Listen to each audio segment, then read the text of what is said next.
Well, I mean, obviously, there's not much to say about the time of the explosion other than it was mass panic, mass confusion, and an array of disinformation, not knowing if it was an attack or if it was a mistake or if it was an act of war. It was just complete confusion and chaos across the board, especially because of the scale of the explosion. This is something that we've never actually seen in terms of the scale, or the world has actually ever seen in terms of this scale.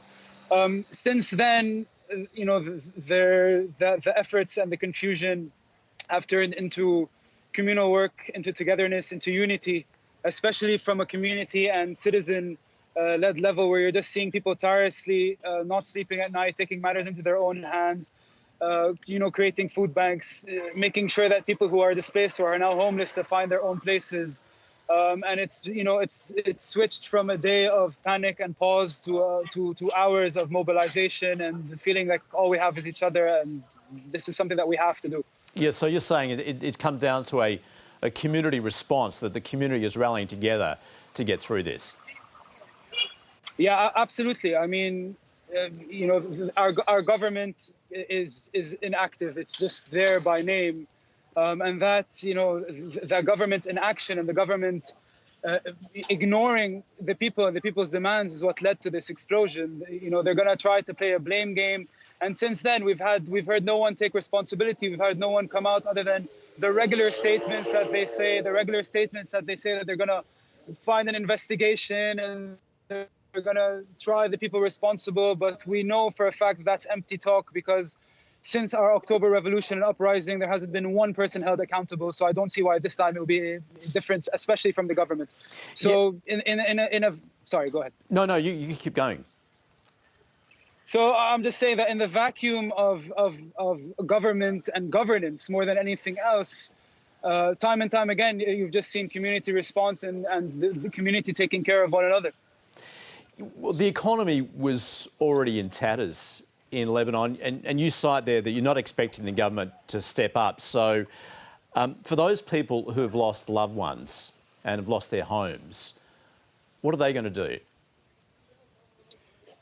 I mean, I think that's what makes it the most difficult. The fact that, people have material damages to their homes and they don't have access to money in their banks. The lira has devalued, and it really is between being in a rock and a hard place.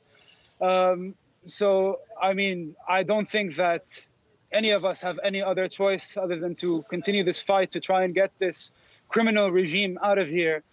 Because as long as they're in place, accidents like this can happen again. There's zero trust in their capability. There's zero trust in their competence to make sure that something as dreadful as this doesn't happen again. So we are a population that has lost everything right now, and that means that we have nothing left to lose, and that's a fight that we need to take. And you're expecting help from international agencies, and certainly other governments around the world have offered their help? Absolutely. The response from a government level, from the international community, and from expats and friends of Lebanon has been immense.